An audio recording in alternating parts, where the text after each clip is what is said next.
wata daraja da Buhari ya shi Bello ya bu ita a Najeriya in an ka bincika na Buhari asali a Najeriya iyaka dama ɗaya ta ya samu yanzu wasu sani ko daga Buhari sai Bello ya bu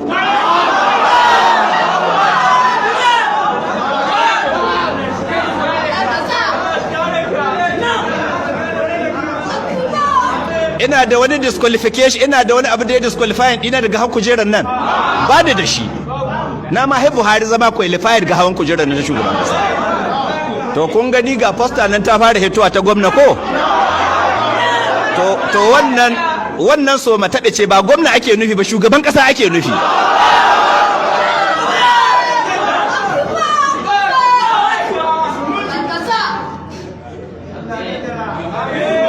shugaban kasa a basta sojoji su halbe mu a sa mala'iku su halbe mu